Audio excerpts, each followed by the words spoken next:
Morning students. हम हमारी BA third year philosophy की क्लास में प्लेटो रिपब्लिक पेपर पढ़ रहे हैं।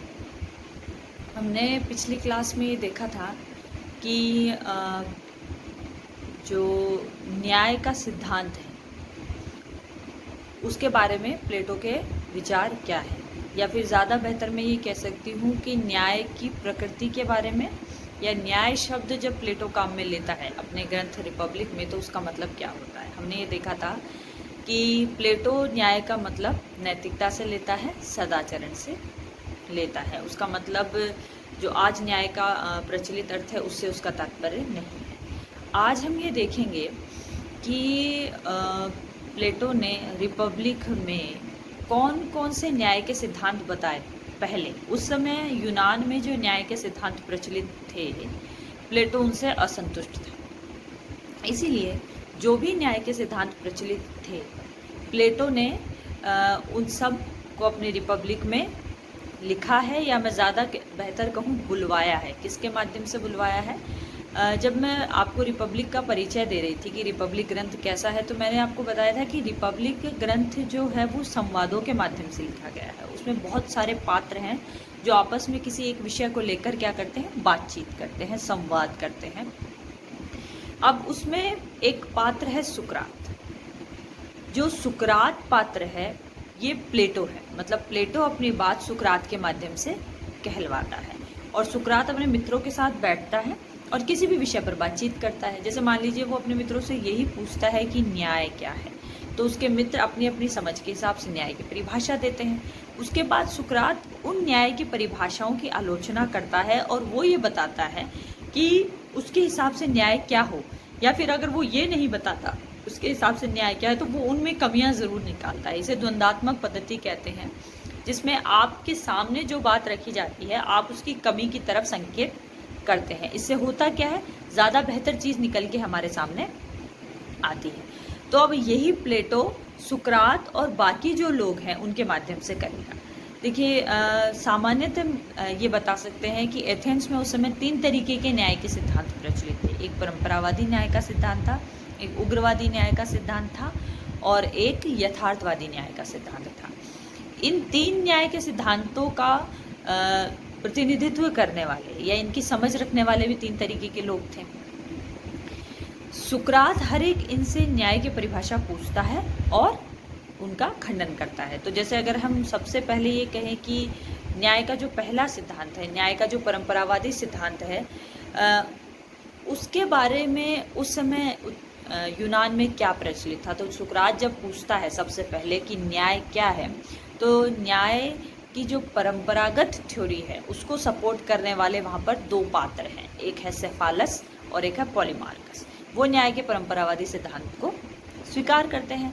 तो जो सेफालस है उसका बेटा है पॉलीमार्कस। सेफालस एक व्यापारी है, तो वो उसी के हिसाब से बताता है कि उसे न्याय क्या लगता है। सेफालस कहता है कि सत्य बोलना न्याय है और ऋण चुका देना न्याय है। अब ऐसा उसने क्यों कहा? क्योंकि वो व्यापारी वर्ग से संबंधित है और उसके हिसाब से न्याय का मतलब वही होता है। लेकिन सुकरात इसकी बात से संतुष्ट नहीं होगा, वो हम आगे जाकर देखेंगे। अब इसका जो बेटा है पॉलीमार्कस, वो ये कहता है कि न्याय का मतलब होता है जिस इंसान को जो देना चाहिए, जो उसके लिए उचित है, वो उसे दे देना ही न्याय है।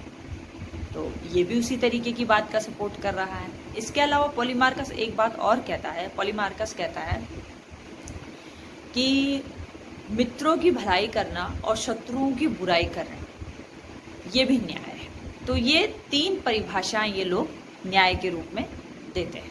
अब सुकरात इनमें दोष दिखाता है, वो 3-4 कमियां न्याय के परंपरावादी सिद्धांत में बताता है।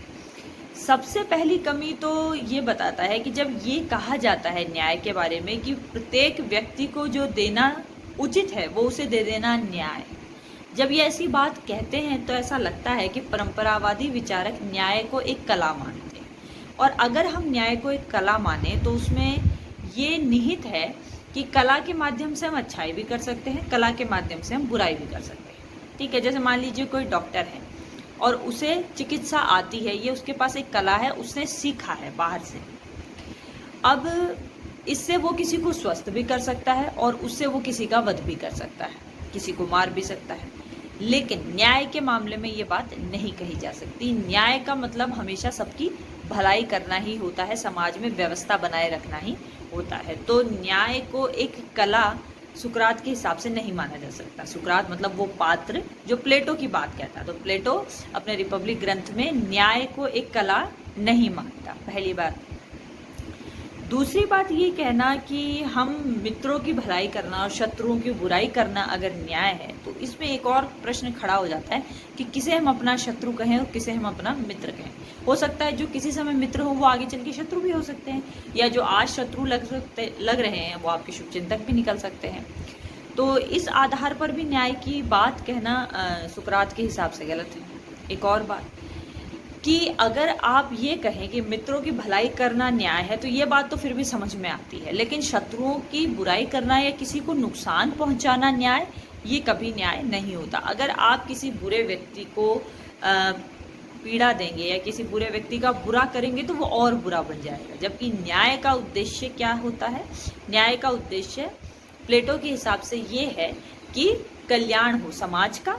पहली बार समाज में व्यवस्था बनी रहे, एक आदर्श व्यवस्था बनी रहे जिसमें स्वार्थ ना हो। तो आपको तो उस व्यक्ति को जो बुरा है उसे स्वस्थ मानसिकता का बनाना है, लेकिन आप उसे और सजा देंगे तो वो और बुरा हो जाएगा। तो न्याय का उद्देश्य, परपीड़न न्याय का उद्देश्य कभी भी नहीं हो सकता। एक और आलोचना यहाँ पर सुकरात, पॉलीमार्कस और सफालस के सिद्धांत की, या ये कहें कि न्याय के परंपरावादी सिद्धांत की, ये करता है कि ये सिद्धांत, न्याय का परंपरावादी सिद्धांत ये मानता है कि जो न्याय है वो केवल दो लोगों के बीच का संबंध है। जैसे व्यापारी वर्ग ये कहता है कि जिसको जो देना है वो न्याय है, दे दो उसे, या किसी के साथ भलाई करना या बुराई करना। ऐसा नहीं है, ये वापस व्यक्तिनिष्ठवाद की ओर लौटना है, जिसे प्लेटो स्वीकार कतई नहीं करता। प्लेटो ये कहता है कि न्याय सिर्फ दो व्यक्तियों के बीच का संबंध नहीं है, न्याय समाज में परस्पर व्यक्तियों का भी संबंध है, वो एक सामूहिक संबंध भी है।